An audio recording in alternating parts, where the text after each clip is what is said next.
What's going on, guys? We are here for stage 3 of the Bucket of Chalk competition. Excited to be here. Stages 1 and 2 were absolutely awesome, and Caden and Max have some really cool courses for you guys, so we're going to jump into the action here in a minute. Athletes are just finishing up some of the stage rules. We're going to go ahead and give a quick shout out to all of our sponsors. Thank you so much, everybody shown here on this graphic. This event would not have been possible without the generosity from all the different sponsors. Thank you so much.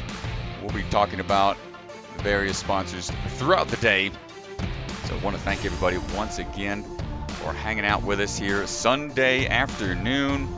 Got a little sleep in, and now we're hanging out, getting ready to do some obstacles on stages 3 and 4. Let us know how everything out there sounds on the floor, folks. We got the GoPro with the audio picking up the action as it happens. And then me and Mr. DeGangi are out here in the back. And looks like we got our first athlete, Lila Nathanson, on the course right now on Around the Clock. Similar to Crank It Up, we're going to be climbing up all the way to the top here. And has to have those locked in a position at the end. There's a stopping point. They must get all the way up.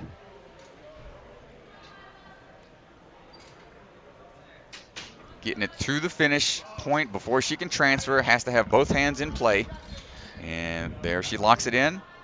It's going to be a clear as soon as she's on top of that box. There we go, clear for Around the Clock.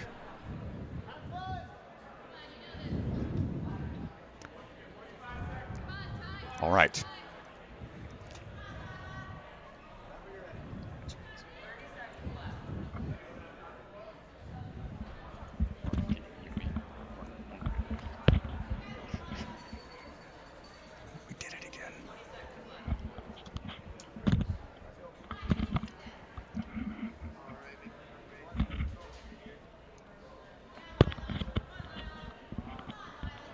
Going with the reverse grip.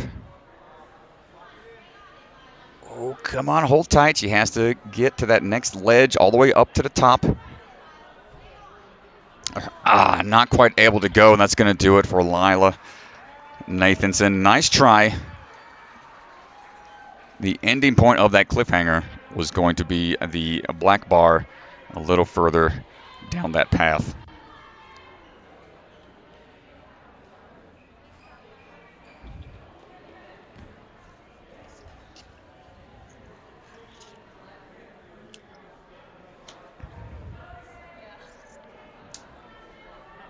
All right.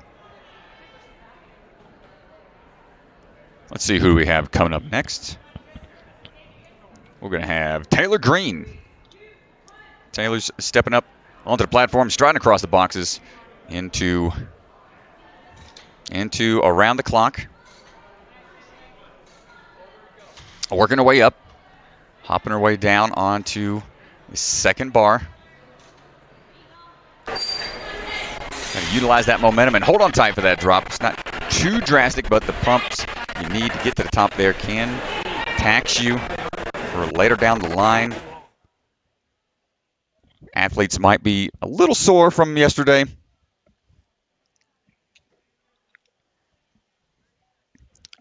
She's taking her second here to catch her breath. 45 seconds in between each obstacle.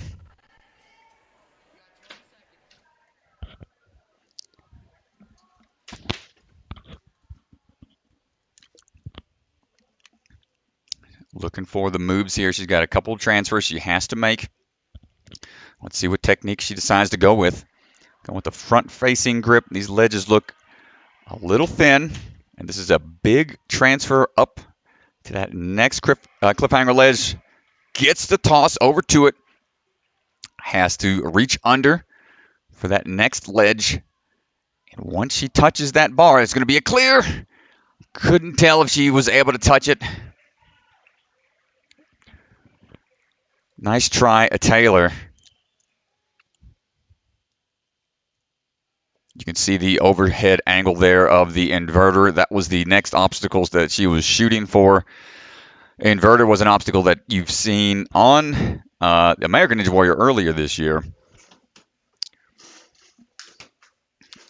Up next, we're going to be having our third competitor, Annabelle Heinrichs. It's going to be coming up shortly.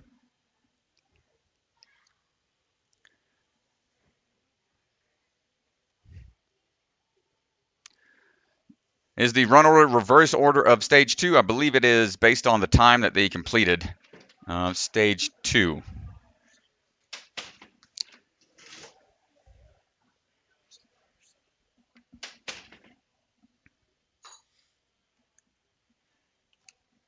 I believe the run order is going to be the reverse order from stage 2. So the faster you finish the earlier stages, the later you would run on the later stages. Typically how it goes.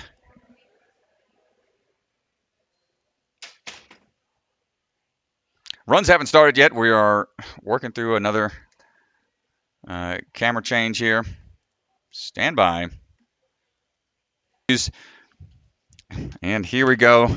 Annabelle is on the move.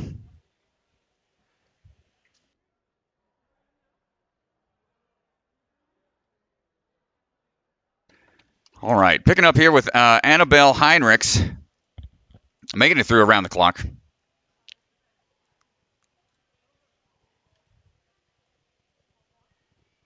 Gonna make sure she's got the rest that she needs before attacking this cliffhanger.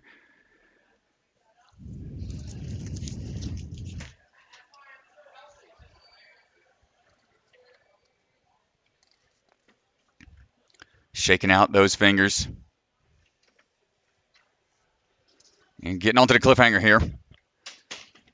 And she begins working her way through. Trying to make quick work here. The longer you hang, the more those fingers are going to start to burn.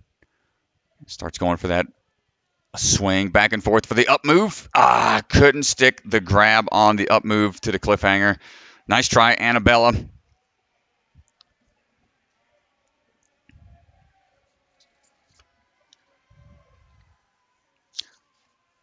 Up next is going to be Ava Colasanti.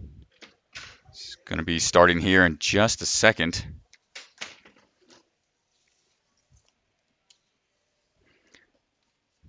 Ava goes by the Savage Ninja, coming out of Lenoka Harbor, New Jersey, training there in Santa Court, Lawrence. Most recently got second place at Worlds for the NNL and first place for the strongest course runs.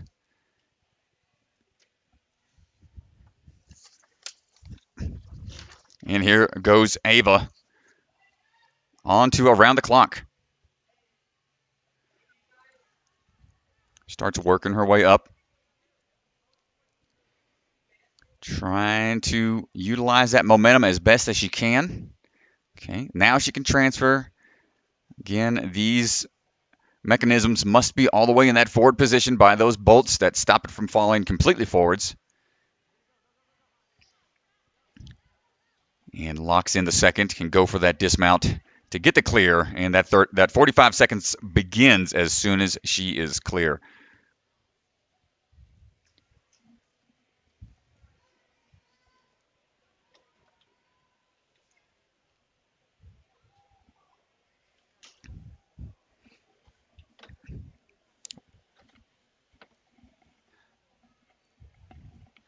Shaking things out here, Ava. Enjoys rock climbing.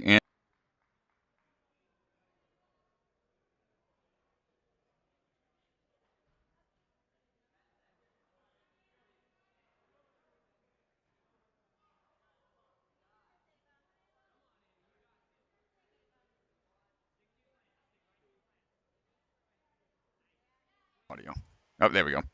And she's on the cliffhanger. Trying to make her way up. Makes the transfer up. Nice job. Rock climbing training's paying off here. Has to get onto the bar and clears. She's going to climb her way up and gets into a resting position. That's going to start her time. 45 seconds.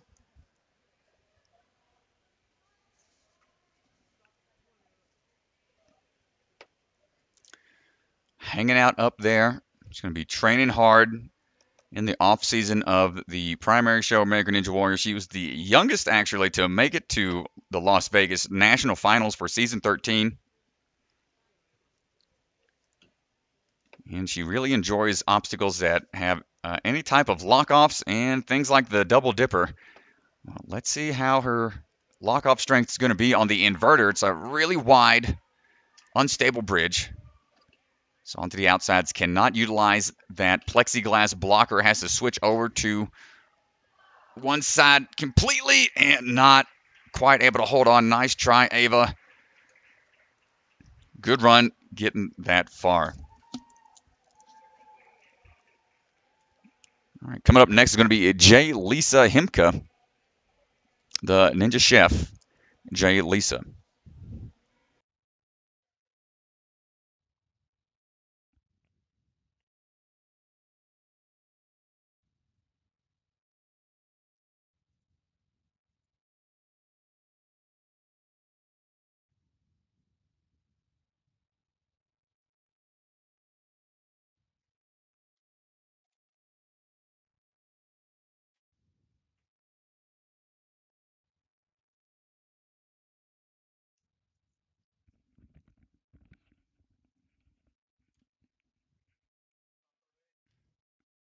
All right, J. Lisa making it through, getting through around the clock, taking her time here, getting that energy back up. See how she handles the cliffhangers here. Wants to get through this as fast as she can to save that energy for the big move she has to make on the inverter right after the cliffhanger.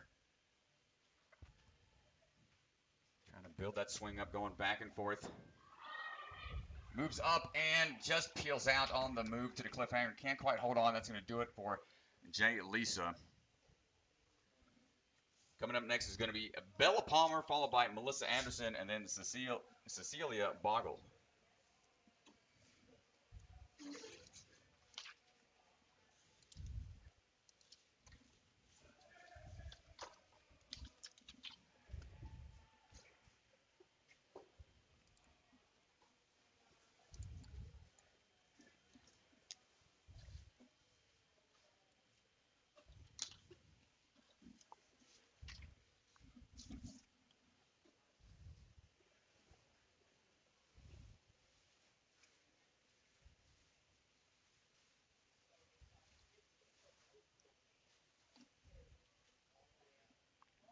Got the sound not coming through as loud now. We're going to be checking that real quick. The sound on the floor or the sound back here with the commentary? Can't hear me. Can't hear me. Testing, testing. 1, 2, 3. Hello. Can you hear me? Chatting right now. Got audio coming through from what it looks like on the screen that I'm talking on. Test, test, test. Ooh, that's a little loud, a little too loud perhaps. How about now, folks?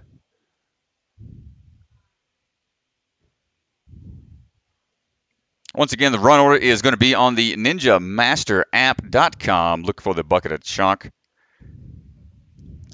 competition that's going to be on there.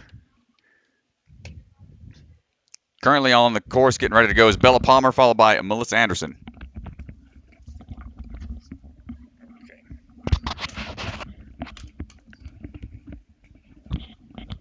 All right. Bella Palmer is going to be going here in just a second.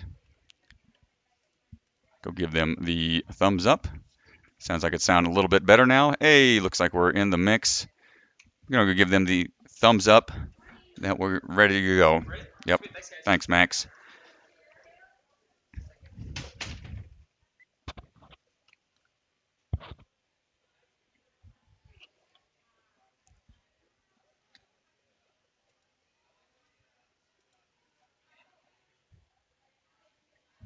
And here we go. Bella Palmer on to around the clock. Working her way up to the top here. Making her way through. Trying to use that momentum there. On to the second track.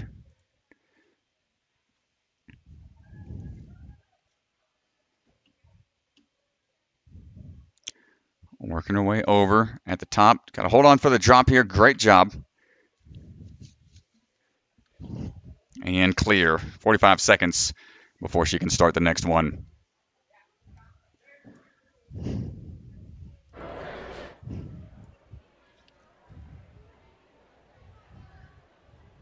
Catching her breath.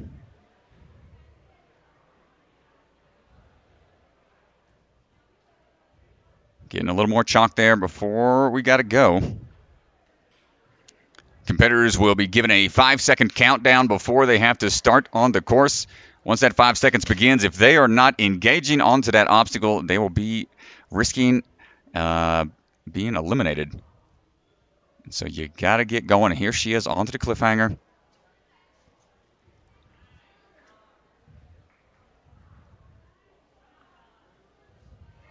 Making it up to the top. Nice work. Has to get all the way across onto that bar to get the clear. As soon as he touches that bar, her rest time is now going. So she's 45 seconds to try to pull her way up to the top.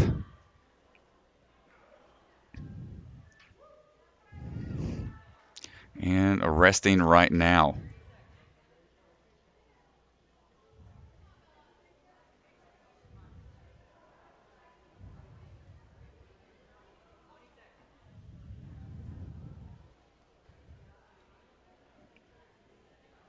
Trying to get into position here so she doesn't risk getting called out due to waiting too long. Lashane down onto the inverter.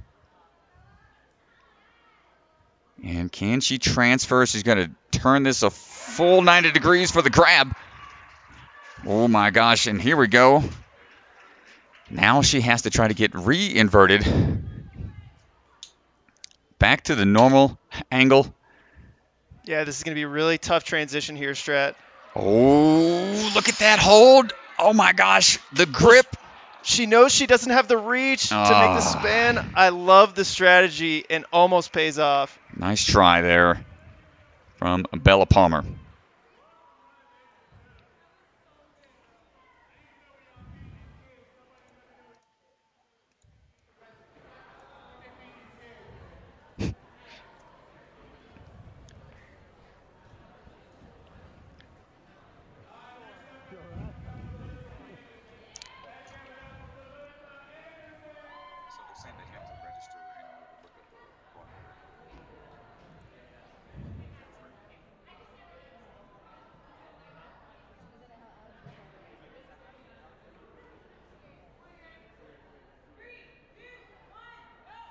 Up now we've got Melissa Anderson on the course right now. Attacking the around the clock obstacle. Moving her way up. Clear on the first. And swinging her way up to the top. Dropping her way down. Getting to that box to start that rest time. 45 seconds.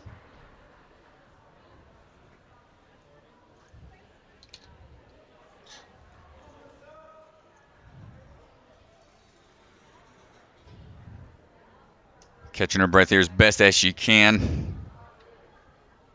It gets to the point where competitors will try to shorten their rest time in between obstacles in order to clear an obstacle faster than a previous athlete before them.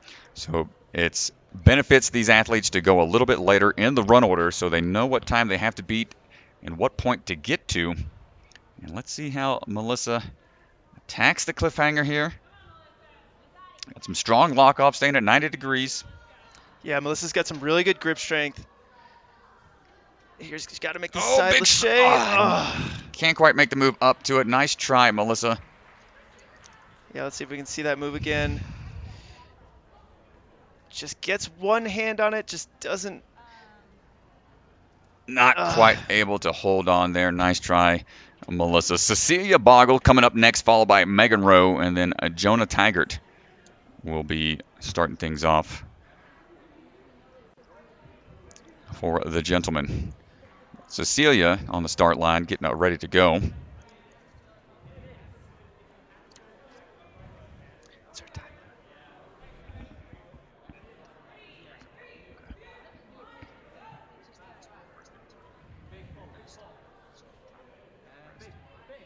And here we go on around the clock, coming out of the Ninja Street down in Miami, trying to utilize the momentum on the backswings to lift. It locks a little bit each time.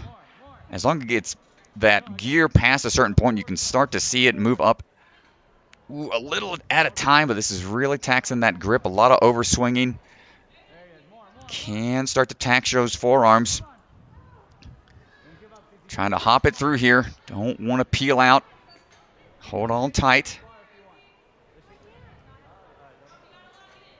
Pushing forwards now into the locked position. Now she has to do the same thing on the second bar before going for the dismount. Come on, Cecilia. Let's start trying to fight it. Not quite able to go, and that's going to do it for her on the start of stage 3. Very challenging upper body series of obstacles for sure. All right, up next is going to be the axe throwing ninja Megan Rowe. Coming out of Green Bay, Wisconsin. We saw her earlier on in the season of American Ninja Warrior, season 13. Made it all the way to Las Vegas this year. Rocking a Jake Murray shirt. It's always good to see all the athletes supporting the various competitors out there. How many Ninja t-shirts do you have, Ryan? Oh, man, too many to keep dragging with me from place to place that I move to. But now Megan's on the course, striding across those platforms into around the clock. Megan trains around the clock. I've seen some strong moves from her in her gym that she trains out of in Warrior Jungle, and making her way through onto the second bar. Goes with that switch grip to prevent a potential peel out, and really moving the bar each time she swings back and forwards to maximize that use of momentum. Nice job, Megan.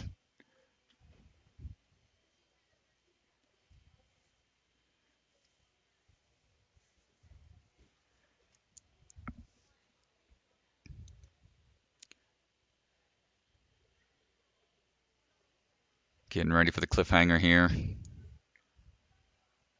And stems out a little bit, utilizing the platform, really getting out as far as you can. It is totally in play. Smart veteran move there. Try to take the weight off. Oh, just had a misslip on the transfer across. Not what she wanted to do. Those ledges are rather thin. You can see the run order now scrolling across the bottom of the screen. So if you have any competitors coming up, we just saw Megan Rowe. Coming up next is going to be Jonah Taggart at the platform, ready to go right now.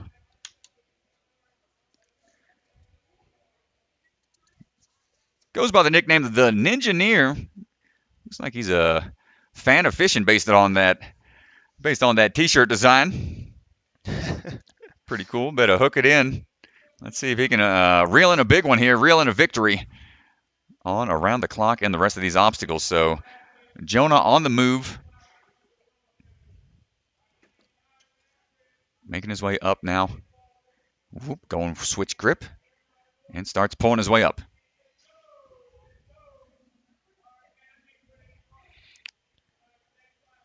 Looking for the swing through and gets the dismount. Nice job, Jonah. Coming out of Jefferson, the city, Missouri. Trains mostly out of his backyard and his basement. It's always interesting to see how the skills can translate from the homegrown gyms into the various facilities across the country. Taking a nice rest here. Utilize that 30 seconds. Men only get the 30-second break in between. And here he goes now onto the cliffhanger. Nice move going up, crossover, and starts working his way over to that clear bar. Touches, and that begins his 30 seconds rest. Starts climbing his way up. Sometimes climbing up like that exerts a little too much energy, but he got up there nice and quick. Gonna take a couple of breaths, and man, when you're up there, you think you can relax, but before you know it, it's time to go again. And it's like, man, I just got here. And they're going to start counting them down soon. So the time that you have up there just flies by. And you got to go before they get to 0 or it's a fail. Here he is on the inverter going with the unstable bridge technique, trying to work his way over onto the ledges. I think we're going to be going here just in 1 second. Thank y'all so much as we work through these issues from time to time. Can't make an omelet without cracking some eggs. And boy, we got some eggs to crack today. But here we go again, trying to come back into the action. Brett over there. Had to put him on ice for just a second while we work through some of the things here. Can we just blame the altitude? I agree. You would think the higher up we are, the better signal we would have. But I guess it just doesn't work like that. You see John Mall right there? Mr. Intensity himself, one of the coaches out of Ninja Intensity. He's being chased around by the cameraman right now. No, look away. Don't get too dizzy, John. You got a lot of obstacles to go for the rest of the day. Bucket of Chalk family out here having a good time.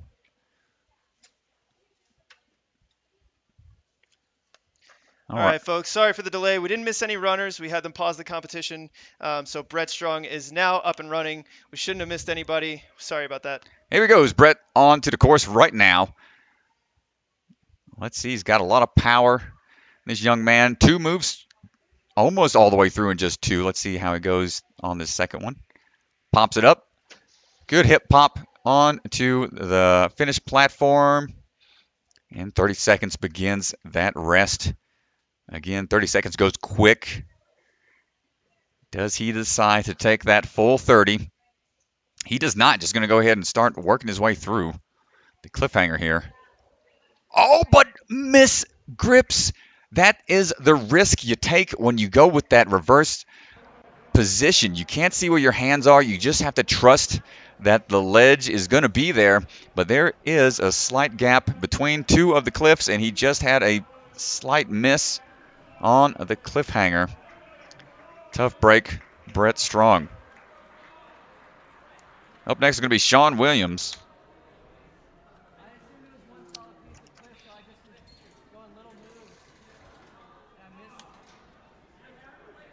Sean at the start platform getting those final confirmations from the judges. Rocking the Isaiah Wakeham shirt. Isabella Wakeham's brother who's out there. You might see him off to the side doing some videography. And if you're looking for any artistic designs, he does some really cool custom artwork for t-shirts and whatnot. But now we got Sean Williams ready to go on to Around the Clock. Grabbing onto that first bar. Let's see what kind of technique he utilizes here to start pumping his way up. Pushing through, powering through quickly onto the second track. And using that swing and getting his way through. And 30 seconds now, counting them down.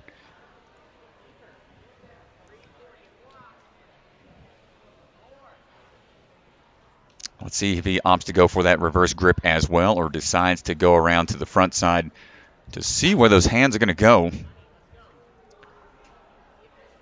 Okay, opting to make sure he's got a good visual of where the cliffs are. And reverse grip for the big move up. Hops up to it. Again, you can't tell where those cliffs are from the backside. Yeah, it definitely makes it tough with blind grab there. But he grabs the bar, and now his rest will begin here. So he'll get 30 seconds rest from when he touched that bar. And he'll go into another really difficult obstacle here. This inverter is wide. I got on there for a split second earlier during the testing phase. And whoo, boy, man, going from the unstable bridge version where your hand's on the outside edges to just that one cliffhanger side. It's a huge. He's going to try to start hopping his way through. Does he opt to go for the big throw like we saw earlier? Seems to be the method. He scrapes the side of his face to get there. Risking life and limb. But has to touch the cliffhanger. Oh, he just went forward at the time that the board was swinging backwards. Sean, a nice try. Sean Williams. Tough break.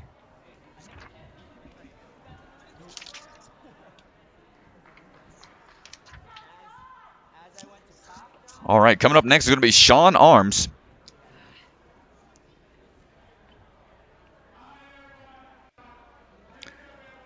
Sean Arms rocking the Ninja 4 Cure shirt. Appropriate for the time of the month here, breast cancer awareness. Also, they'll be giving away that raffle prize for the pink ribbon hold that Stronghold provided. Let's see how Sean goes about. One of our younger competitors here on stage 3. Sean is only 13, coming out of Clinton, Connecticut. Likes building obstacles in his spare time, riding his bike, and biking a lot at the skate park.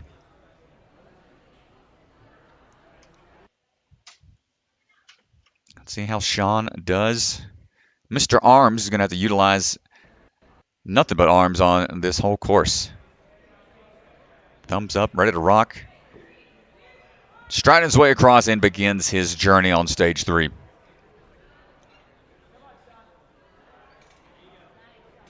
Nice tech here, just popping it time, making sure he's in control each time, and right away into it.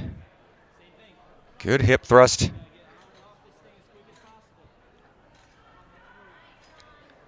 Lighter competitors will have a little difficulty sometimes if they don't know how to utilize momentum, but he gets through it. No problem there. Great job, Sean. And right away, not taking a break. So far, opting to just take a fast approach here. It's going to be a big up move here. Latches on. Great job. And staying relaxed. Nice extension on the arms. You don't always have to be locked off. And gets a good pull to get to that top bar to assist with the climb up. Very good. Now he's going to take that 30 seconds. And, can't quite get to the chalk. We got a nice assistant there to get some more fresh chalk on those hands.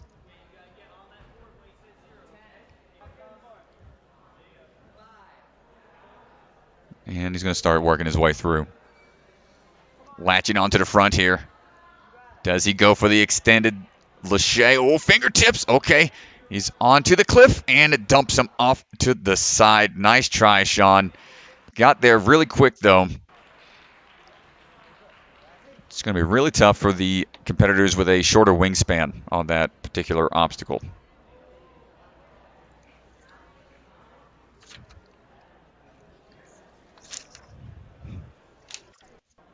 All right, coming up next is going to be Hans Hertz. Hans was our fastest competitor on stage 1. Performed admirably on stage 2 last night, but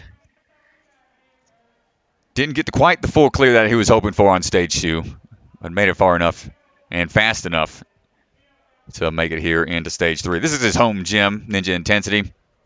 Trains at a lot of different places around the state, and Hans is on his way. Starts popping his way up. Nice utilization of that momentum. Almost like a mini salmon ladder trainer here on these crank it ups. And through with the quickness. And not much rest time here either. Working his way through the cliffhanger. Good transitions.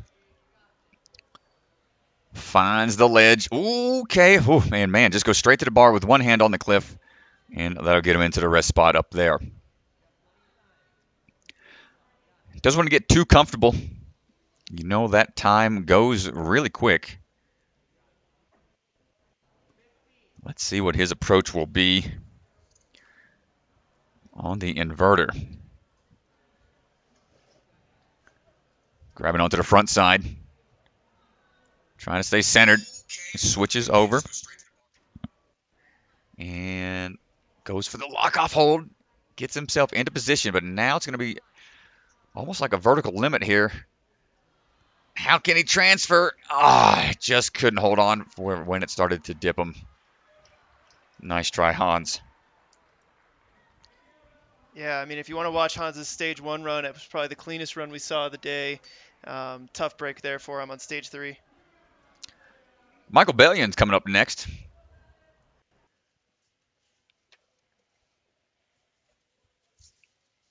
Coming out of Long Island, New York, training out of the Freeport Ninja Academy. He's a big Hot Wheels car enthusiast. And let's see him spin his wheels out here across those first couple of platforms into around the clock. Up and over.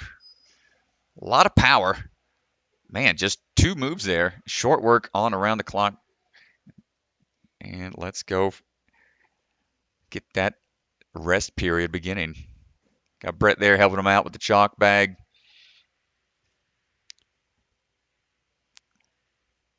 And keeping his eyes on where those clips are. Making sure he's got his good hand placements.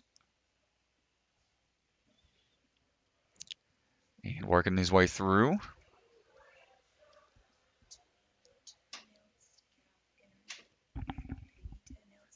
He's going to go ahead and chalk up while he's up there. I don't know. Looking for the move. Doesn't decide to climb up like everybody else we've seen. Holding on to the inverter. Makes the transition down to the 90-degree position.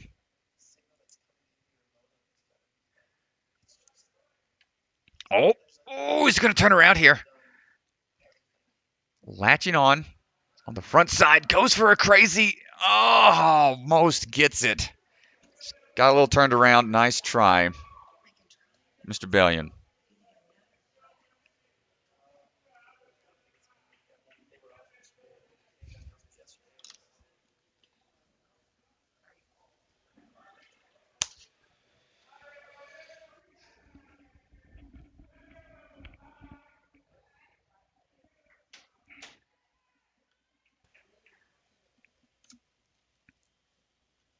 Up next is going to be Kai Beckstrand. Kai's getting ready to go.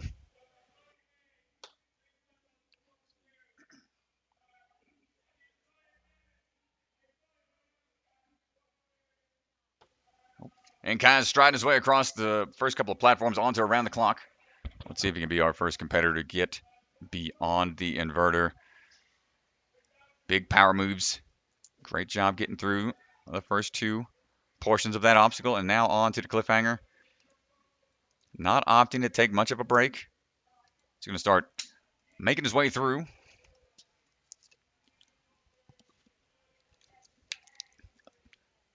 Nice transitions here. He clears on the cliffhanger. Pulls his way up for a quick seat. And shaking his way out. So the sticking point we've seen for most people is even if they get to the end, they can't quite make the move up to the next cliffhanger, which is going to be the clear point if you touch, but it's a separate one entirely. He's going with the unstable bridge technique and going to go ahead and turn it all the way 90 degrees. Let's see if he can figure out how to rotate it back around. He's got to get pretty high to rotate it in quick move there. Nice job. And the swing. He's dead center here. He's got to get off axis a little bit to get to the cliffhanger. He touches, and that's going to clear it for him, but can't hold on for the next obstacle. That is a touch point, so the inverter was cleared, but he still has to go for a lache off that cliffhanger to another one in order to get the dismount. Nice try, Kai Beckstrand.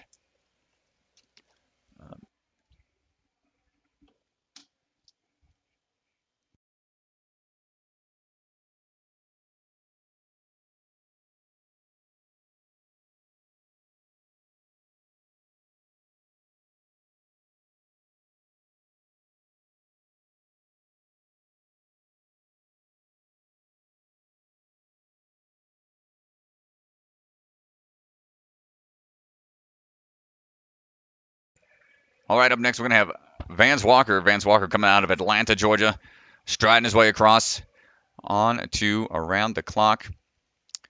It's one of the few competitors to make it onto stage 3 this season of American Ninja Warrior.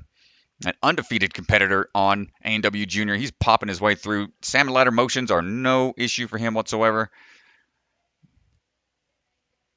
Really strong grip. Let's see if he can get through this efficiently so he can have the energy required to make that transition off of the inverter. Big pull up to the higher cliffhanger ledge. Working his way through to the bar, gets to clear, and starts that 30-second break. Got Caleb Bergstrom right there alongside, and no break needed. Vance is just going to go ahead and go right away. Doesn't want to potentially pump out here. Let's see if that comes back to bite him. But he knows he's got to get to that cliffhanger for the ending portion of the inverter. What's the method going to be here? He's going for a big pull, potentially. It's going to be a weird angle here. Not quite, but able to save it. Might try to do what Kai just did. Goes. He's going to walk his hand up there. Oh, nice move, Vance. Slowly but surely. Wow. From here, he's got to try to transfer off angle to get to that cliffhanger ledge. Goes for the move. Sticks the landing. Great job. That's a clear for the inverter, but still has to lachey from one cliffhanger ledge to another. Goes for the move. Can't hold on for the dismount, which is just off to the side there. Nice try, Vance. Got through those first few very fast.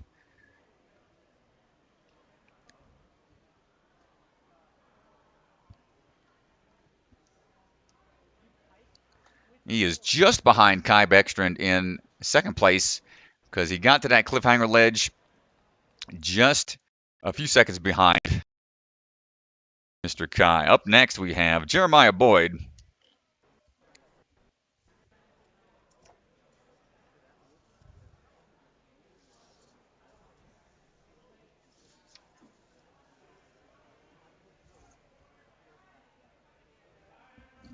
Jeremiah Boyd getting the last minute okay from the judges.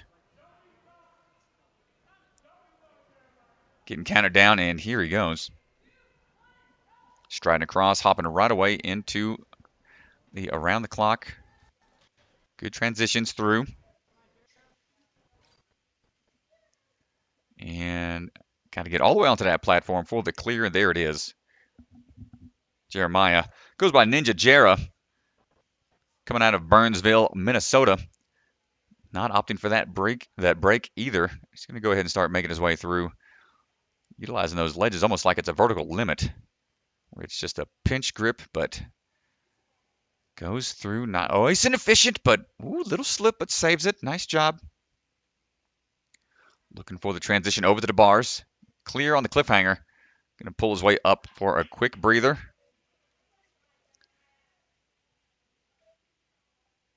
Jeremiah got fourth place on the first season of A&W Junior. He's currently 17 right now. That was a few years ago when A&W Junior first came out. And when he's not doing ninja stuff, he likes playing golf and card games, board games with the family. And here he is onto the inverter. Hopping into that unstable bridge position. What's his plan of attack going to be? He's going to go for the 90-degree turn. Locks it in.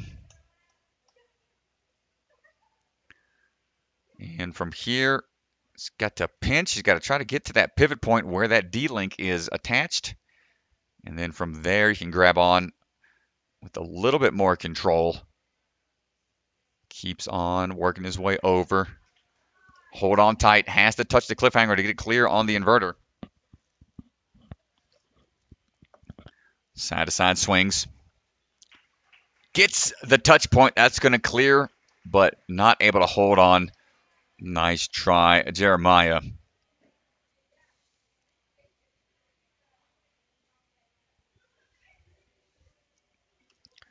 Up next, we've got Enzo.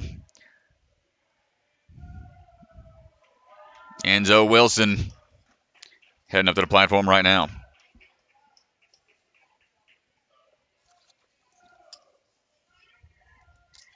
Visualizing, thinking things through, planning his attack.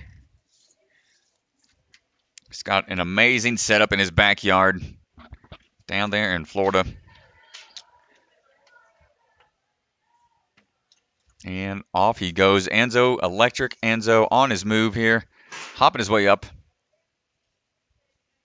And bouncing his way through up and mistimed the move there. He's getting a little hung up here. There it is. Starts to figure it out. Locks it in before he can dismount. 30-second break. Gonna grab a quick bag of chalk. and starts his ascent onto those cliffhanger ledges.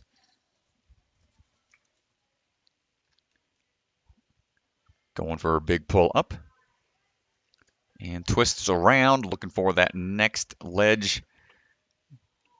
Gets it clear on the cliffhanger. Climbs up for a hot second. Locks it in. Just enough time to potentially grab some chalk.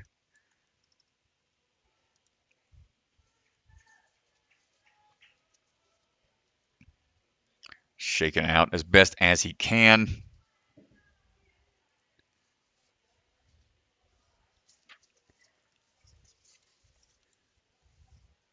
Dropping in now for the inverter onto the outside edges. Enzo's looking for the move all the way across potentially. Looking for the Lachey. Ooh, had to turn his head sideways like he was in the Matrix. Gets across the gap.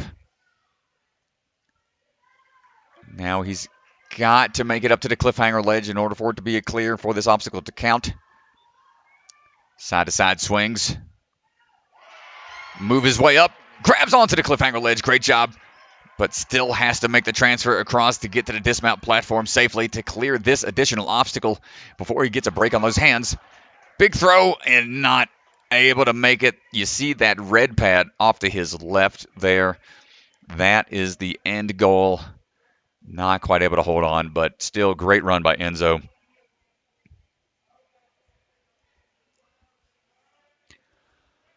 Up now, we're going to have Brady Parks coming up to the start platform.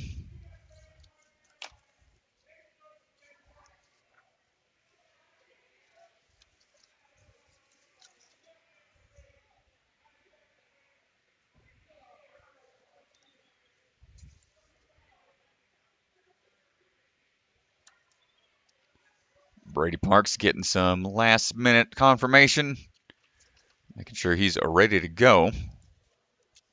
Coming out of Orlando, Florida, another athlete from the Obstacle Ninja Academy. Actually builds for one of our sponsors, the Strongholds. He likes building those ninja holds for Stronghold. And here he goes on to the around the clock. He trains ninja around the clock, so let's see how he does on the remaining portion. No problem on obstacle 1. He's got RJ Roman right there, helping him out. Into the cliffhangers we go. Got that reverse grip. Currently working his way through, trying to find those ledges. Big move up. Every hand placement's going to tax you a little bit each time. Touches the bar, gets the clear for the cliffhanger, and starts working his way up for the quick 30-second breather.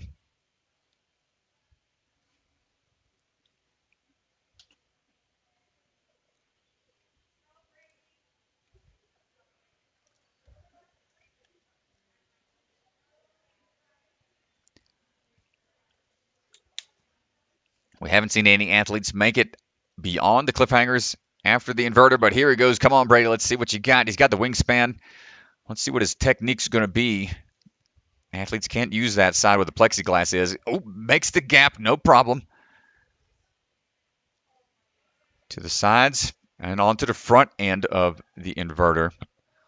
Looking for the side-to-side motion here to get to the cliffhanger. Touches, but can't quite hold on. Nice try, Brady. Man, we are 20 runners in out of our 37, and I'm not sure if we're going to see the remaining portion of this course at this rate. We've got some strong athletes coming up, our faster athletes still to go. I hope we can get to see the remaining 6 obstacles beyond these first couple.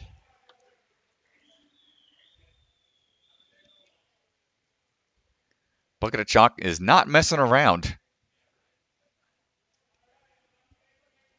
Sawyer Cannon at the platform right now, getting ready to go. Competitor number 21, followed by RJ Roman and then Josh Auer.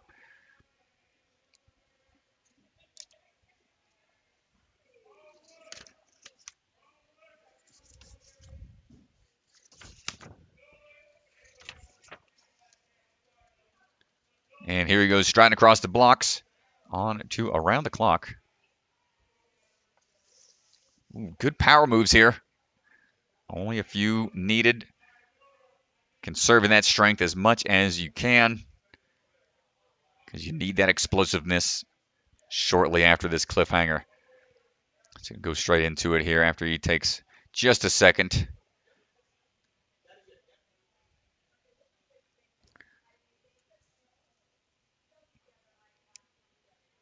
And leaning into it now, going through side to side. Turns around for that front facing position. So it's working his way up and around. Gets to clear on the cliffhanger and goes for a quick little knee hook.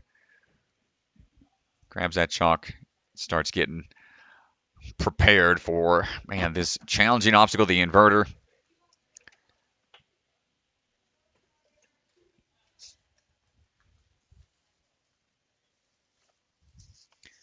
When you're up there, it just comes at you real quick. By the time you get in that rest position, it's time to go already. And here he goes on to the inverter, grabs that front side, looking for the side grabs now, and starts to think it over here. What's he want to do? Gets the swing built up.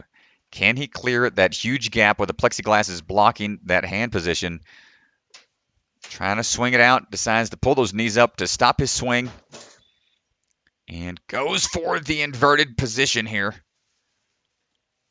Realizing that Lachey is just a little too uncomfortable, but goes for the pivot. Got to get past that D-link. Trying to ball up. Oh, it's going to start tipping back. Good save. Starts to oh my gosh, using his toe hook here, trying to get a little bit off of his fingers. Not quite able to get there. Sawyer Cannon, nice try. Great effort. Up next, we have R.J. Roman, followed by Josh Auer, and then we'll have Phil Fossum.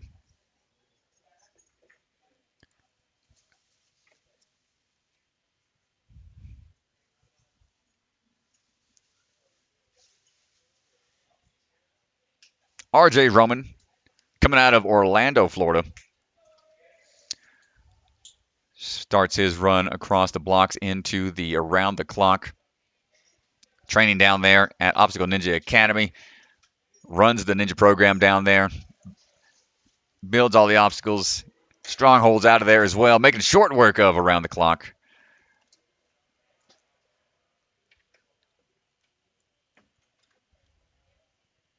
Recently moved into a much larger location. Looks like a castle on the outside and is spacious on the inside. Here he goes on to the cliffhanger here. Going with that reverse grip. Don't want to miss where those ledges are. Comes the turn. Pulls up. Nicely done here. Goes with a little crossover tech to get to that bar for his rest period.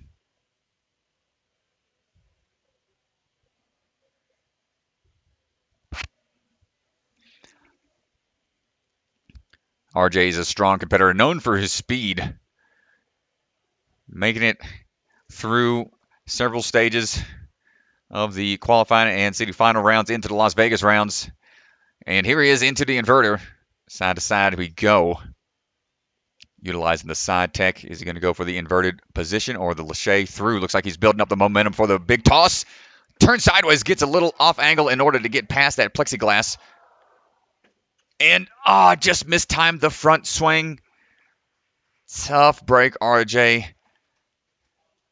Nice try. This inverter is being the ninja killer out here today. Not easy to do, but nice try, RJ. Just checking his wrist there. Probably might have had a little abrasion based off of the way that obstacle is designed. All right, here comes the Bathrobe Ninja, a member of the Bucket of Chalk. Josh Auer trains out of the Rock Solid Gym in North Carolina. I was there earlier this year, a few months ago, training on their mega wall, their 18-foot mega wall, and also down there for a Wounded Warrior event. They did a multi-staged competition. That was really fun. And hopefully we'll be going back for that start of the year next year. But right now, Josh Auer is the man of the hour. Let's see how he handles around the clock.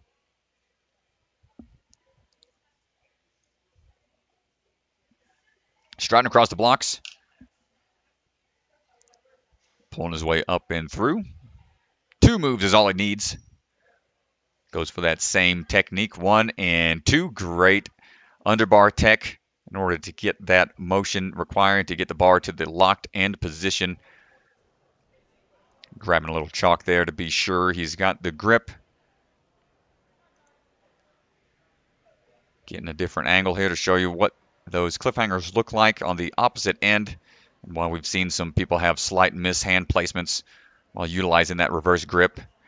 But Josh is not going to have any mistakes there on the cliffhanger. Great job. Starts pulling his way around into that rest position.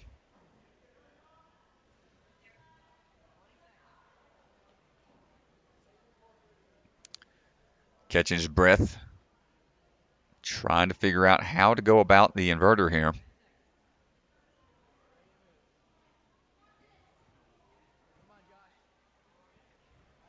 Grab it onto both sides.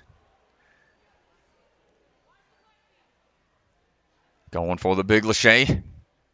Ooh, nice job. Gets onto the outer edges. Now he's got to make sure he doesn't mistime the jump here. He's going to go ahead and go for that side-to-side tech. Looking for the cliffhanger.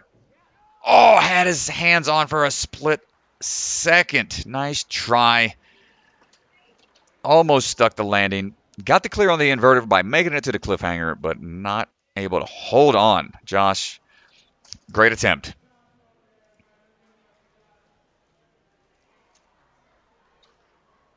All right. Coming up next, we're going to have a Phil Folsom, followed by Ethan Swanson, and then Elijah Browning. This is our 24th competitor out of 37. And here he goes. Right away, Phil's on the move.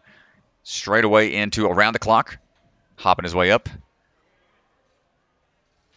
And riding it down. Popping off right away as soon as that thing is locked into position. Just wants to get out of there. Popping it down and looks for the dismount.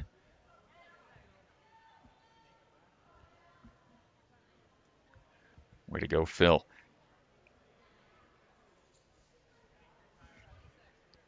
Taking a second here. Well, this is the point where it starts to become a game of racing the clock to a certain end point, but you know these competitors want to get as far as they can. And here he goes, working through the cliffhanger. Getting those hips in the right direction for the Lachey over. Moving on to that final ledge and then grabbing onto the bars for his rest point. Climbing his way up. Holding on tight. You see his brother Sam there helping him out with the chalk. Sam will be running in just a few runners after him. Very cool to have a brother combo, brother-sister combo, keeping it in the family. Can push each other to train hard. And let's see how the younger brother can do. Into the inverter we go. Swinging back and forth here. Opting probably for the big Lachey through. Turning his head sideways, getting across the gap. Now his plan of attack here looks like he's going to try to utilize the front end of this board. Let's see which way he wants to go. Going for that far cliffhanger. Hold on tight. Ooh, fingertips. Got to turn with it. Turn and burn. Can he be the first? Throws it and catches. He's got to get to the dismount now. He's got to get one more cliffhanger ledge to get to that red platform. And that's going to be our first clear on the cliffhanger Lachey post inverter. Great job, Phil Folsom. My goodness. Now we're getting into uncharted waters here. He's going to get those shoes cleaned. You're going to see why here in 1 second. He's got to do the obstacle that they have dubbed the Pipe Dream, a series of vertical pipes that can be utilized via the hands and feet only. And that 30 seconds goes quick. Straight onto it. Ooh, takes a bump. Shin to bar. Never feels good. Skips past that one in order to get a little further. He's got another big move to go. Dancing poles is something we've seen before. That black pole is a rest point. Once you touch that PVC pipe. He has cleared Pipe Dream. And now he's on to dunk the Oreo. Climbing up the PVC pipe, he has to get, he's got to get that bar out from underneath. He's engaged on this obstacle. Once you dislodge that pipe, you have to take it back down with you. And he is fine here. He's utilizing his legs as best as he can, but the PVC is pretty slippery. So he's got to try to dislodge this pipe.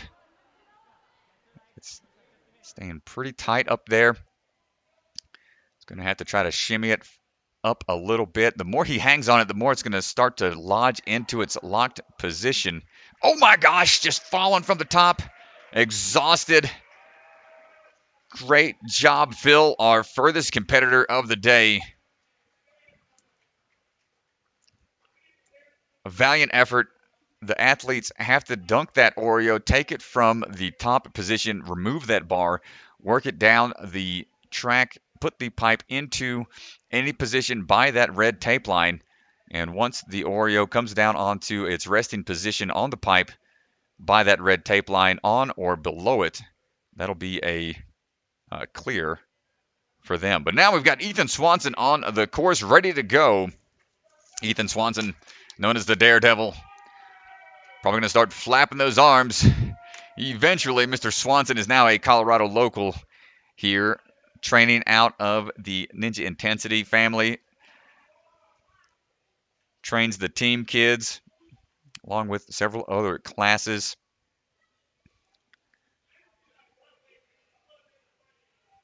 He's got his lovely dog Enza hanging out with us in the commentating booth right now. And here he goes, Mr. Swanson on the move.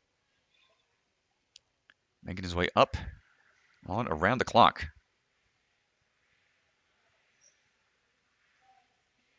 Up and over we go, working his way through here.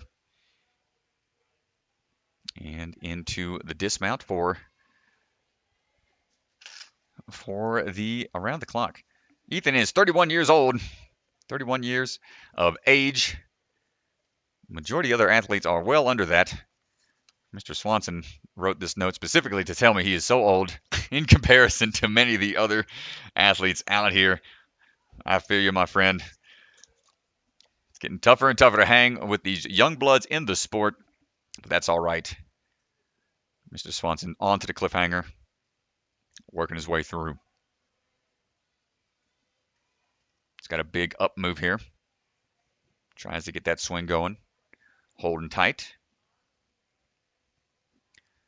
Gets the reverse grip and clears on the cliffhanger, and here we go into the inverter. He's going to try to just shake out for a hot second, hook a leg, take a chance to shake out those hands before that time limit is going to be over for the rest period.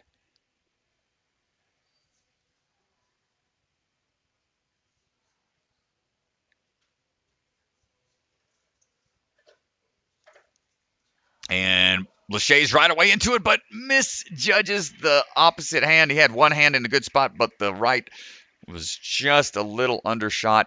Nice try, Swan. Good effort. The inverter claims another. Mr. Swanson is done for the day. Elijah Browning coming up next, followed by Paul Woods, and then Nolan will be after that.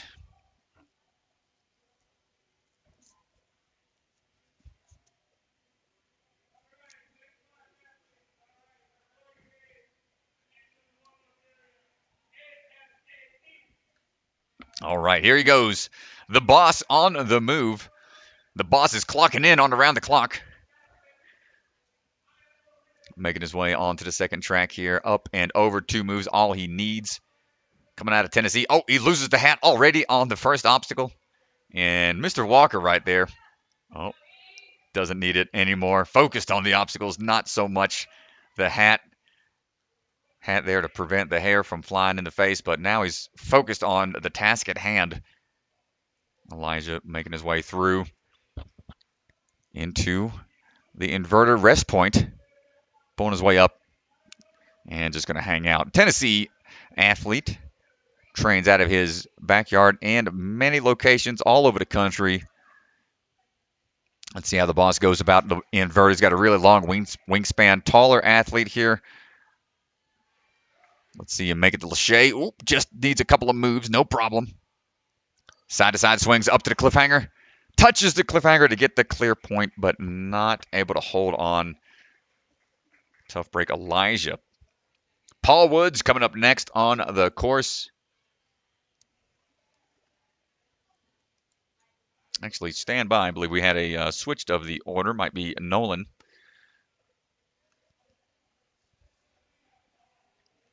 Yeah, that looks like Nolan LaJoy on the starting platform. All right. Nolan LaJoy is going to be on the course right now, followed by Paul Woods, and then Noah Moonier. But here we go. Here we go, Nolan. Strolling with Nolan, back at it again, up and over on the around the clock.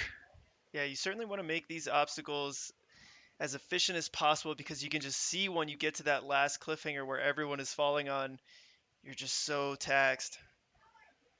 Moving his way through here. Going for the standard way of the cliffhanger, facing those ledges. Quick reverse grip onto that rest bar. Quick hook of the leg. Trying to shake out those hands. Taking the weight off of those fingers and the forearms, back muscles. You want to get as much rest as you can. He's going to build up that swing to transfer right away off of the rest platform. And here he goes with the wide grip here. Building up the swing for the Lachey through. Gets the move he needs. And here comes the next challenging part. Getting that full grab on the cliffhanger. He's trying to get the hip swing just right. Almost too much side to side. He's starting to oscillate a little too much. But big power here. Touches and gets a clear on the inverter, but not able to hold on. Nolan, nice try.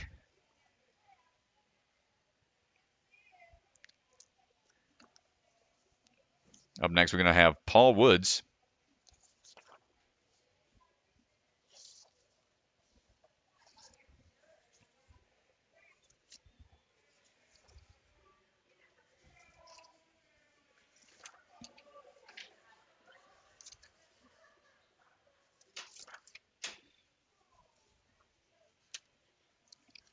Paul Woods at the platform right now, getting ready to go. Tossing the chalk with a watch. He doesn't want to get his Apple Watch all messed up out there. Got to make sure those electronic devices stay safe.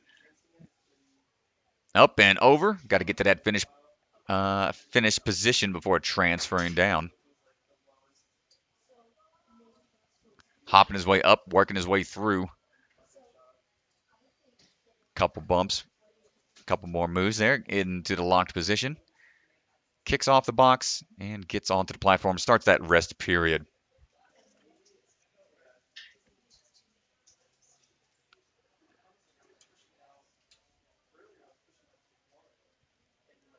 Taking a second here. Getting that rest. Getting that break in as best as he can.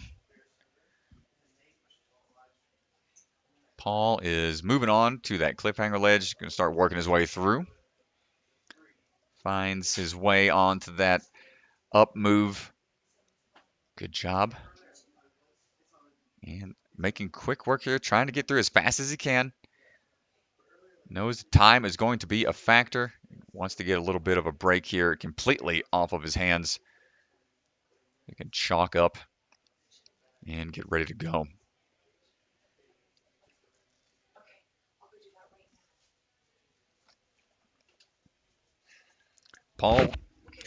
Paul Woods, our 27th runner, running now into the inverter onto that front side. Grab it onto the side here. Let's see how he goes about making his way through. He's going to go for the big Lachey like we've seen a few other competitors do. Oh, but can't utilize where the plexiglass was. You can see Isabel in the background waving it off. Yep. Sadly, that portion where the plexiglass is out of bounds. It forces the athletes to utilize the inverted portion or go for a big Lachey like we've seen competitors do. Getting all the way past that plexiglass is the goal.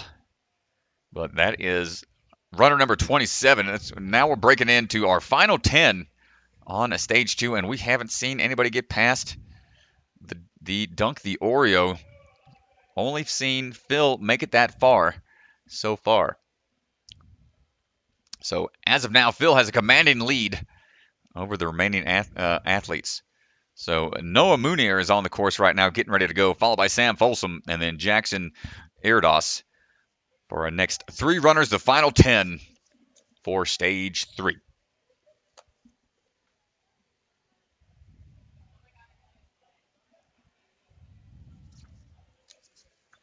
Noah on his path now, coming out of the Vitality Ninja Gym, up and over, on around the clock.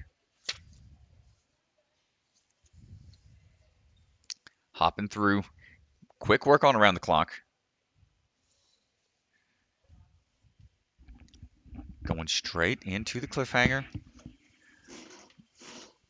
Working his way through quickly. Trying to save that grip as best as he can. Clear for the cliffhanger and hooks a leg, hooks 2. Going for a little bat hang upside down. And right away, just wanted to chalk up enough to get on to the inverter as fast as possible. Building the swing up for potentially the big Lachey. Here it comes. All the way around. Great hand position there. Looks really in control. And steadies his swing. Ooh, good change of position. We've seen several athletes slip up there, but now he's got the front grip for the angled throw. Gets to the cliffhanger. Clears on the inverter. Oh, he's going for a traditional 180 toss. There it is. That's what I like to see. 180 throws and gets on out of there. Clear. Our second competitor to do so. Great work, Noah. Just a couple seconds here. Doesn't have much rest. Wipes the shoes off. Rocking the New Balance Zantes. Popular ninja shoe amongst a lot of athletes. The flat surface area provides a lot of traction as long as you know how to put the pressure on there. Skipping one bar entirely. Looking for that next one. Not quite long enough to get there in a static hold, but he's high enough in order to save himself from falling all the way down. And touches, gets to clear on the PVC pipe. And decides just to go for it right away, not opting to go for a rest period. Now he's trying to dislodge the Oreo. That's what we saw Sam struggle with earlier, or what we saw Phil Folsom struggle with earlier. But Noah knows what to do here. Now he's going to lock this pipe in. And as soon as it drops, that's going to be a clear for the Oreo. So he doesn't even have to sit up there. That would have been a rest period, but deciding to go on to the peg bombs. Got to get the pegs all the way through. Get to the salmon ladder and swing on out of there. That's going to be a clear. Our furthest competitor so far on stage 3.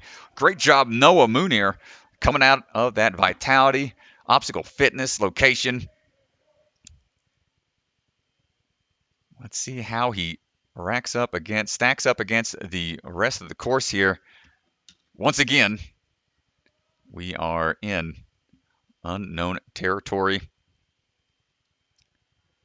Oreo dunk done. Now we're going on to the V formation. We have to Lachey straight up onto those Vs. They tip side to side. It's got a Lachey back down, right back up, links to Lachey. Coming on back down. We got 2 more big moves here. Dropping down, swinging through, and gets a clear on V formation. Ducks fly together. Noah leading the pack. Getting the chalk, and we're on to our final 2 obstacles. Mission impossible here. These magnetized holds we've seen, if you're familiar with JSB, Jonathan Sharp Brown, he utilizes these in his backyard. These are magnetized, and you can't unhinge them both at the same time. You got to do one at a time. They are very powerful magnets, but you have to do one at a time. Tough break. Oh. Are we doing a reset? Might be a reset to continue on here. Might get some. Oh, not going to happen. And nice try. Noah getting to that point, but that was the last obstacle. Everybody gets 45 seconds at that point, but Noah was just pushing the pace. Great run, impressive work, great efficiency on the Lachey's. Very smart moves to go through. I think Max is trying to give him the beta on the right way to go about it, and not many athletes have ever faced such an obstacle before. We're seeing all sorts of contraptions being developed out there, and that is one. It's a really cool, unique type obstacle. But man, doesn't have the technique figured out for that one. Up next now is going to be Sam Folsom, followed by Jackson Erdos, and then Joseph Meisner. Sam got his earbuds in.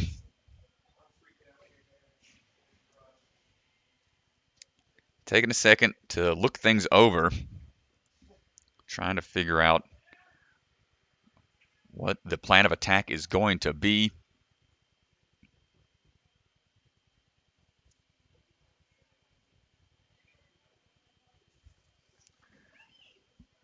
We can see Mr. Max Feinberg walking along the pixie stick that we saw many people having a hard time with yesterday. And there goes Mr. Stillings playing around in the background as well. But all eyes on Sam Folsom right now, striding across the start platforms into around the clock. One big jump up, making his way through. Nice work through the around the clock obstacle, starting things off real quick here on stage 3. So no time limit. Only time limit you have is the 30 seconds in between obstacles. That rest period is all you get. So it benefits you to try to get through as fast as you can, but you don't want to rush through and make a mistake or burn out too quickly. So here goes Sam now, climbing his way up. Big move up to the cliffhanger and transferring over onto the bar. And quick moves here into the resting position. Taking the weight completely off. Chalk up those pants. Makes easier access. Sometimes you just need a little chalk to take out any of that moisture. Too much chalk can almost work against you because it causes it to be a lot more slippery on these painted wood surfaces, depending on the grip. Here he goes for the Lachey into the inverter, getting that swing built up as best as he can, and going for the big cross. Swinging through, nice work, clears that plexiglass blockage, and gets onto that front side. Got to be careful on the transition here for that cliffhanger, going for, looks like a half and half grab, and throws his way, fingertips, pinky popping off on both sides, but still manages to save it. Going to go ahead and turn around, get eyes on that transfer. Let's see Sam line up for the throw here. Starts looking for it. Big hips across, not quite able to get it. Gets the clear on the inverter, but not able to go all the way across the cliffhanger. Jackson Erdos coming up next.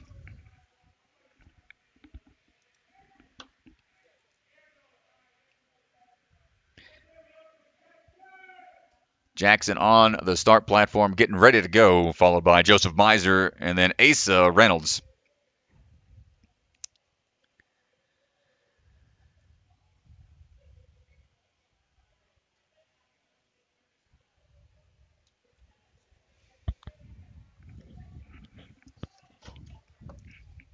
And here we go, Jackson.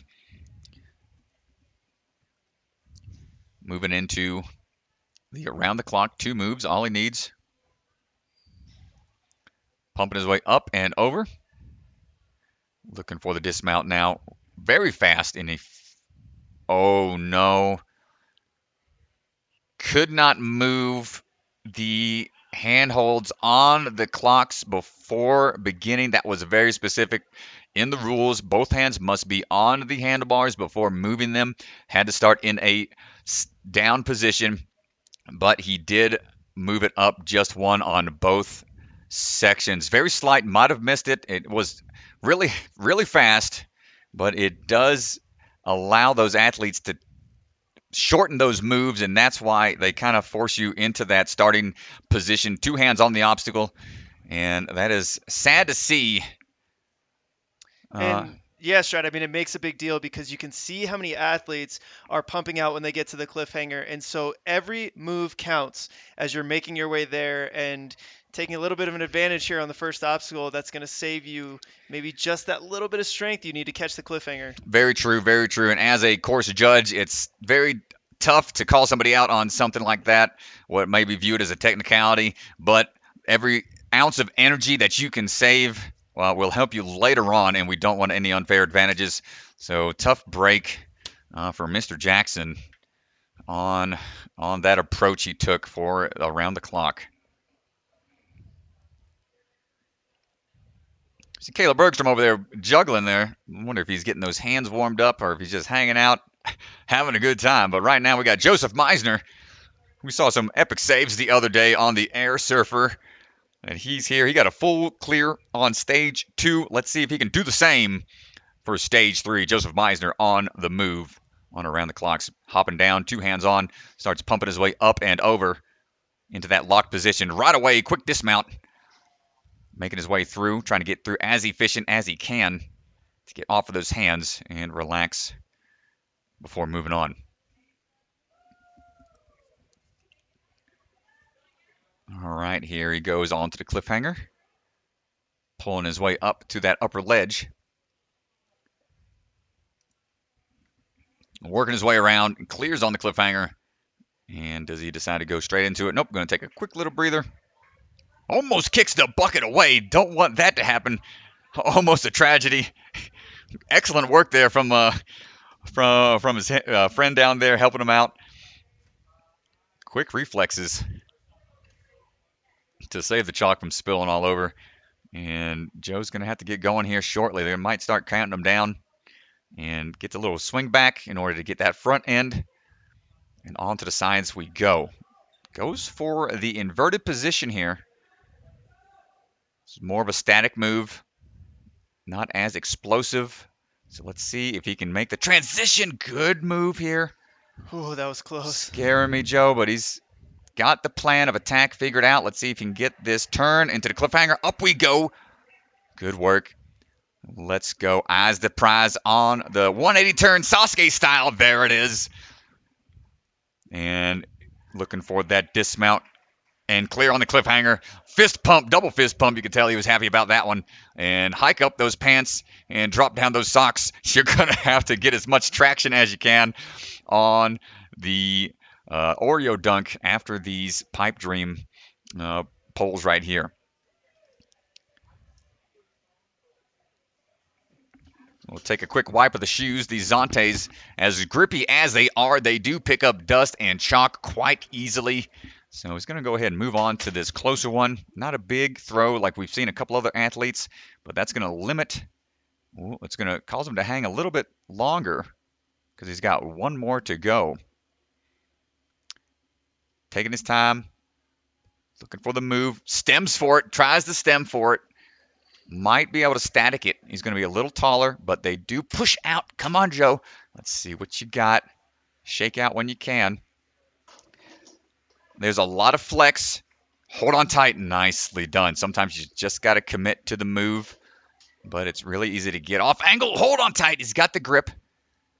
So once he's in position on this bar, can hold on. He's still on that obstacle.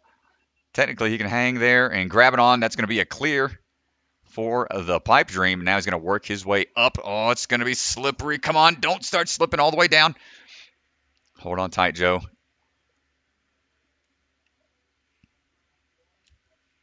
So he's technically still in a rest period, but he's got to be engaged fully onto that obstacle, or else it's going to count as a fail. He's at the tail end. Not able to hold on, Joe. Excellent run.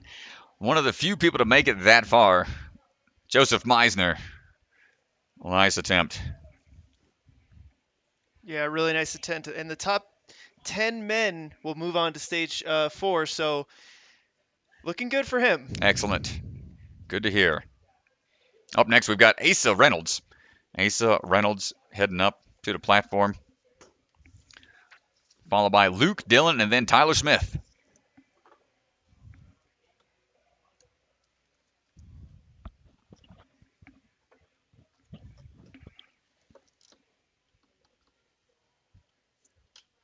here goes Asa, running his way through. Oh, jumping straight to the bar. Bypassing that starting bar to go right onto around the clock. Moving on now. Up and through. Cranking it up and dropping it down. All the way into the cliffhanger we go.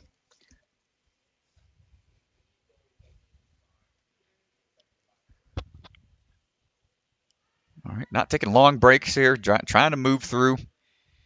Trying not to let all that lactic acid build up too quickly. Just want to push through the cliffhanger here. Nice and relaxed, keeping those arms straight. And gets a little more chalk.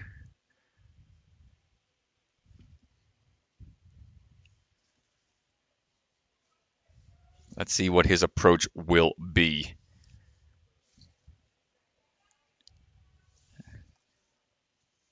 Asa's dropping down now, looking for the start of the inverter. Goes directly onto the sides.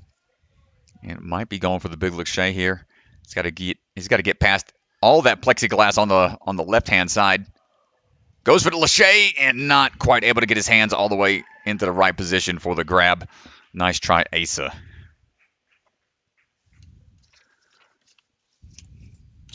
All right, folks, on to our final 4 competitors. Luke Dillon, followed by Tyler Smith, James Sanella, and then Tyler Kurtzel. We are final 4 competitors for stage 3.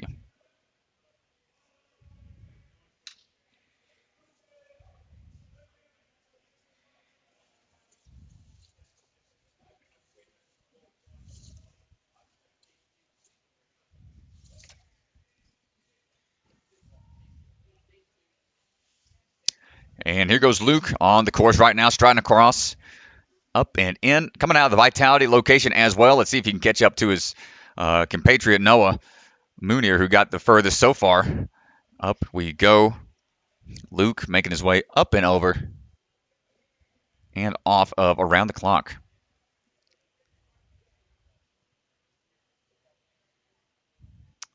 At this point, Strat, what do you think? Do we see any stage 3 clears? I would hope so. With the final few competitors we've got, I really want to see the last obstacle attempted again. Man, it's been a brutal day. These athletes are feeling it. Multi-stage competition can be challenging. Nice job by Luke Dillon getting through that cliffhanger, staying relaxed up there, locking in on the rest bar to get a little chalk here. But yeah, multi-day competitions really test athletes' endurance and mental strength, because depending on how you do the first 2 days, might set the pace for you in the later rounds. Okay, going on the front side grab here. Hopping his way down. Does he go for the big Lachey? Yeah, starts to look for it. It's feeling it out here. Hops it. Ooh. Grabs it. Might not going to be enough. He kind of knew it himself, I believe. He's right there on the corner. That portion is not in bounds. Got to be entirely past that plexiglass. Nice try. That is a big Lachey, especially when you have to turn your head sideways. Don't have that upward area to really swing through. A nice job.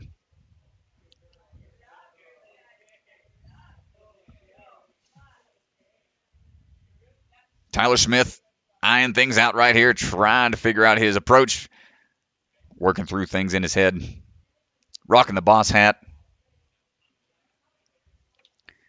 getting ready to run.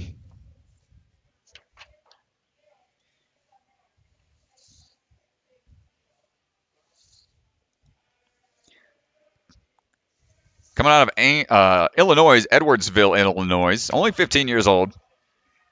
Trains out of the danger zone. So we're going to see what he can do here on the course. Striding across onto around the clock. 2 moves, all he needs. Hopping his way down. So he's pulling his way up and into the ending portion of around the clock. Nice job.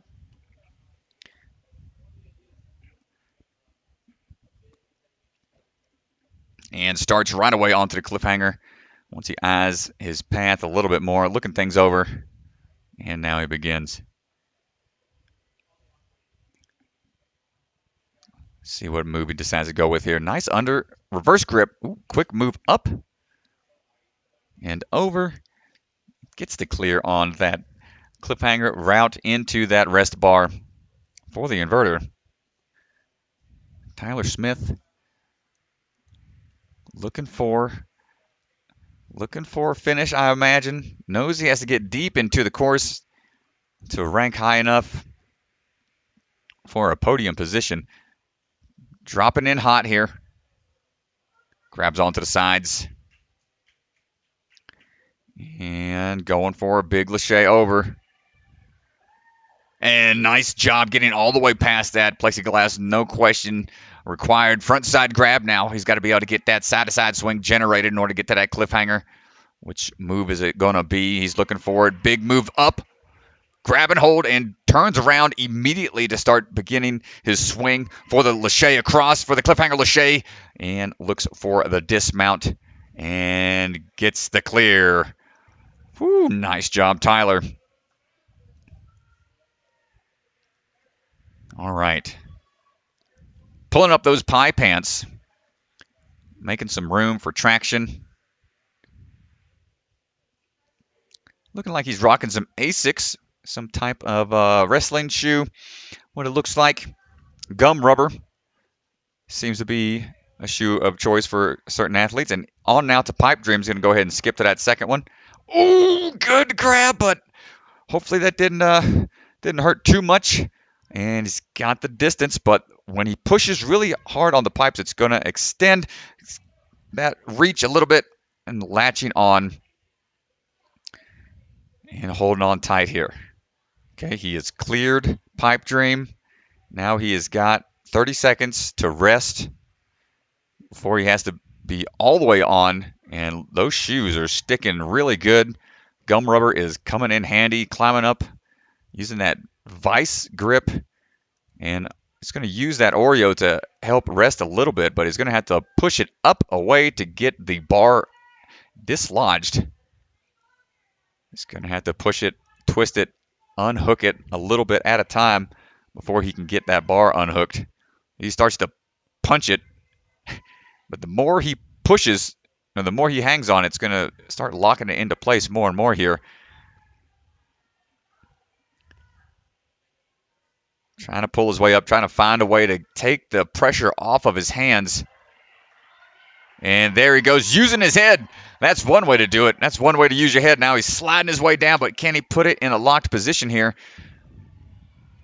He's got to get it all the way through, inserted. It can be tough when your body's ready to peel out on you. Watch those fingers, lock it in. And that's a clear. That begins his 30-second rest. He can pull his way up and sit for a second to try to take some time off of his hands. But this is his rest period right now. And there he is. Great job. He's only going to have a few seconds here to really collect himself. Tyler Smith was struggling there at the top portion of dunking the Oreo, but fighting through this. He's got a couple moves here to make on the pegs. He engages the peg bombs. Oh, got to be careful. These pegs are very difficult to be accurate with. Opting for another one that's not shaking as much, but might just be having a hard time here with the accuracy. Keep an eye on his right hand here. Keep an eye on his right hand. Opening up a little bit with the grip. Dang. Nice try. Extremely exhausted. You see him breathing heavily there. Really gave it his all out there. Great job, Tyler Smith. One of our furthest competitors of the day on stage 3. Somebody get that man a water. Nice job. Final 2, James Zanella and then Tyler Kurtzel are going to be our last 2 runners before moving on to stage 4.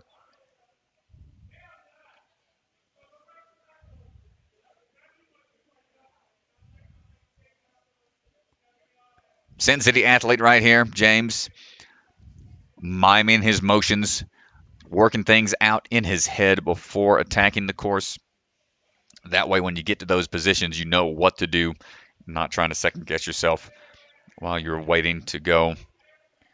So let's see how James does on stage 3.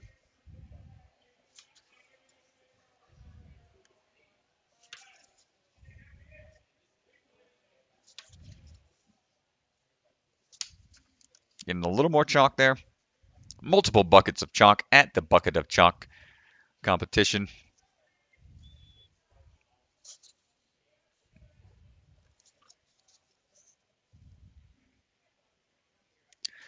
You can see the chalk already lining the front side of his pants there as well, so athletes can chalk up mid-run if needed. And here he goes, striding across the blocks into around the clock.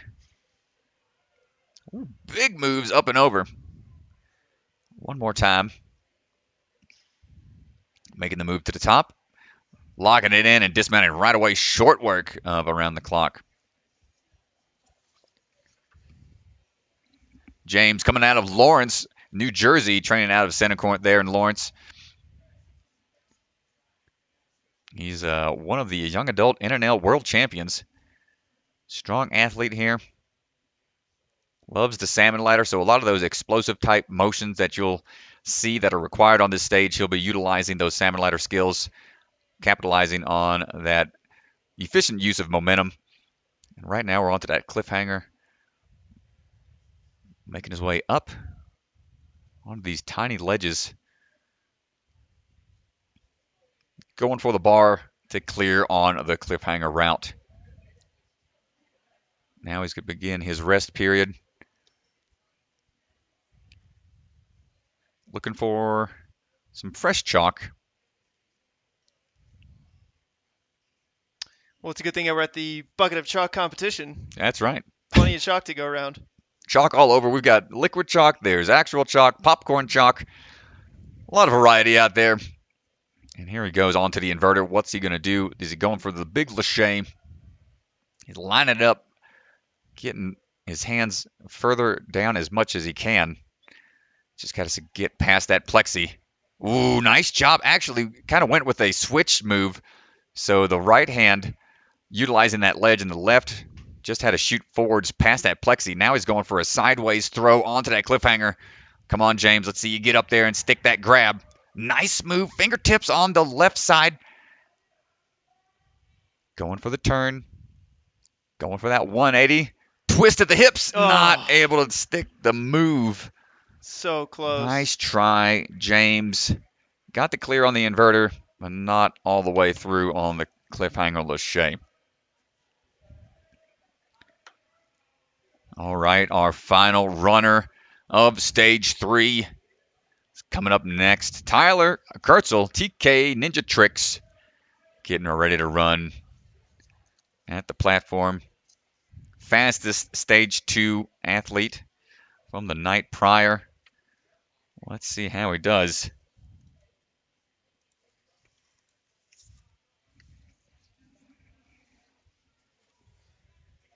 And he's given the green light, and here we go. Final runner. Can he be the one to see it through to the end? And dropping down. Holding on tight. Good transition. Getting a lot of momentum. Maintaining that swing all the way through. And gets the quick dismount off of around the clock.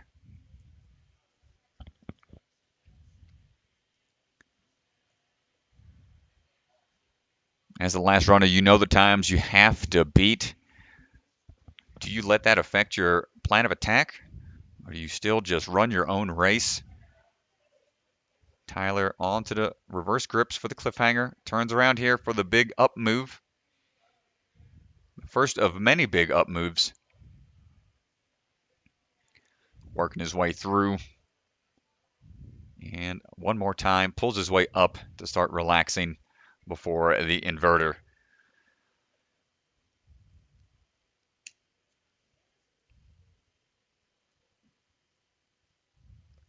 Here he goes, looking at his plan of attack here. Is it going to be the lache or the static hold, tipping the entire board over to one side. We've seen a good variety into the sides. He goes, starts working his way forwards. Big backswing back. All the way past. Oh. Plenty of room, but not enough height to get the grab on the inverter. Tough break.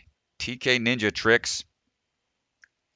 And I believe that's going to do it for all of our runners. Yeah, that is going to do it for stage 3. So let's go ahead and take a quick look at our sponsors and see if we can get the leaderboard pulled up, powered by Ninja Master. So here are our sponsors. Thank you so much. And we have one to add here. Safeway, our local grocery store. Safeway gave so much food for these athletes, for these volunteers to be able to come in. They donated fruit, waters, Clif Bars, anything that you can think of, they were donating. And so thank you so much to Safeway. I think we might be having a special run here. Oh my goodness. Course designer, is about to take the course. Ladies and gentlemen. So before we close down the stream, we're going to have a real treat here.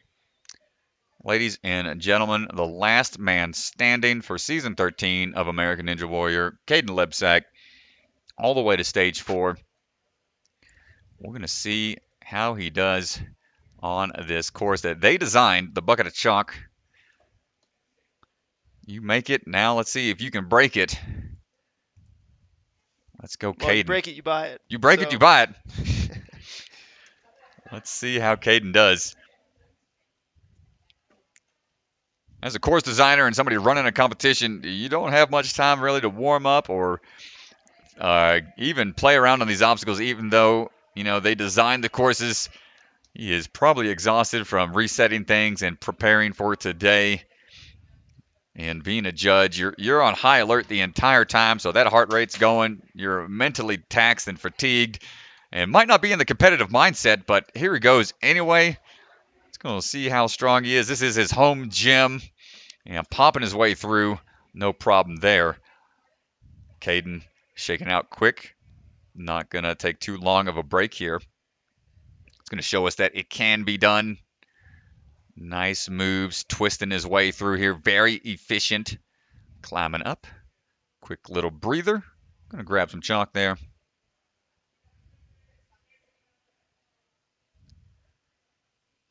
It's going to be time for that inverter.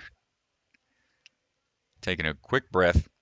Let's see what his plan of attack is going to be. Is it going to be a big lache or doing it as intended? Here it goes into the sideways moves. Yeah, I mean, he designed the course, right? So goes for the opposite end. I haven't seen anybody do that. He's got the wingspan and the pull power. Kind of how I expected him to attack it. Oh. Nice job, Caden. Big throw here. Up and over. Sticks to throw and gets to the dismount. 30 seconds. Uh-oh. Jacket's coming off. He's warmed up. Now it's time for the remaining portion of Stage 3. Is that how quick it takes you to warm up, Strat? Of course not. Me neither. I like to take the approach that Mike Bernardo does, 1 minute for every year of age that you have. So I've got 38-minute minimum warm-up. Caden now leaping on to the bars for Pipe Dream. It was a pipe dream for a lot of these athletes to even try to beat this stage that they designed. It was very challenging, not forgiving in the slightest. On to Duncan the Oreo here. He's got to push that thing out of its locked position. Too much downward pressure is going to cause it to stick up there. So he's going to use his head a little bit to try to get an even pressure up and over. He's got to really start to bang that Oreo up and out in order to dislodge the pipe. Now start working his way back down to find the ending position for this crow's nest type of obstacle. Locked in. Now he's got 30 seconds. Well, he's going right into the pegboard. Oh, yeah. Doesn't mess around here. Yeah, he's not wasting time. Going for that. Lock off, hold, relaxing, trying to stay in control here on the peg bombs. And swings right away to the salmon ladder and dismounting. Nice job, Caden. Too strong. Staying relaxed. When you live in a ninja gym, this is expected when you're training all the time and have access to such facilities. All it's up is up to you still to be able to put in the work and train nonstop like this young man. So here he goes on to V formation. Big up moves, big drops. It's got to be really accurate. Looking for that V. There's the first one. Up again, grab and hold onto the sides. And making short work, powerful moves, and holding onto the hat, not even losing it. Into Mission Impossible. Jonathan Sharp Brown special. Not only is he making this course look easy, but he's doing it on probably 4 hours of sleep because he's been setting up for this competition. He's been putting the courses together. This is absolutely impressive from Lebsack. Not to mention whatever homework he still has to do. Like these kids at 15, were you doing this kind of stuff? No. No. Heck no. I was playing Xbox. I know. I was getting bullied and running from class to class trying to hide from people beating me up. These kids are showing us what they can do. Impressive stuff here. Let's see how he handles these magnetized holds that we haven't seen utilized in a competition as of yet, I believe. Got to be very precise. Unhooks one. Locks it in. Let's see if he's got the ghost protocol figured out here. Cue up the Mission Impossible music. Lock it in. It's got to be nice and flush. As soon as it gets any kind of side motion, it's going to come unhinged. Got to get a little higher. Mission Impossible is clear when he grabs onto the cane, and now he's got to do Operation Descent, turn these canes upside down. This was actually the start of Stage 3 last year. They opted to put it at the end of it this year, and as long as he can maintain that downward pressure on the outer portion of those canes, he can utilize those pipe holds. Oh, no. Oh, what's happening? He's got to make sure he's in the right position. He's got to readjust. Make sure it's locked in or it can slip out with too much backswing. He can turn it over into the devil step, and that does it for Caden. Impressive work, good sir. He shows us that it can be done. You just got to train your tail off. Nice work, Mr. Lebsack. Awesome job. Extremely, extremely impressive run there from Caden. My goodness. Well, the only unfair advantage I say was he was familiar with everything since he did put it together, but that doesn't discredit the amount of work he does put in. And all these athletes, impressive job so far, getting through as far as you can. We got one more stage coming up with the top athletes that got as far as they could on Stage 3. So don't go away, folks. Actually, go away for a little bit because we're going to kill the stream for a while. Come back, and you'll see what we have remaining for the rest of the day. So let's take a look at our top 10 men here. We've got Noah Muirner, Tyler Smith, Phil Folsom. Great runs, Joe Meisner, Elijah Browning, Kai Beckstrand, Nolan LaJoy, Vance Walker, Josh Auer, and Sam Folsom looking to round out our top 10. Those will be our athletes competing on Stage 4, so make sure you tune back in when we get to Stage 4. And then on the women's side of things, let's go ahead and take a look. Taylor Green, first place, Ava Colasanti, Bella Palmer, Melissa Anderson, Megan Rowe, Jalisa Himka, Annabelle Heinrichs, Lila Nathanson, and then Cecilia Bogle. And so our top 5 will be moving on to the Stage 4, which I'm not sure what it is just yet. We're going to see. I might take a peek out the window. Let me look. We'll see it out here in a little bit, but our top 5 will be moving on. So Megan Rowe just sneaking in for Stage 4. Thank you so much for tuning in, guys. We're going to take a look at our sponsors and really appreciate everything that our sponsors have done for us to get this stream going. And everyone from Copeland Precast, Whipfly, Aaron Company, McDonald's, giving us breakfast sandwiches yesterday, Peakview Dental, Castle Rock Family Physicians, Colorado Foot and Ankle, Biaggi Bros, Castle Rock Microwave, Pi Movement, Ninja Master, Our-Way Pools, Humble Midstream, Stronghold, Pro Lift Crane and Rigging, Zimmer Biomet, Castle Rock Autoplex, and MB Roofing. Thank you so much for everything that you guys have done to help make this competition amazing.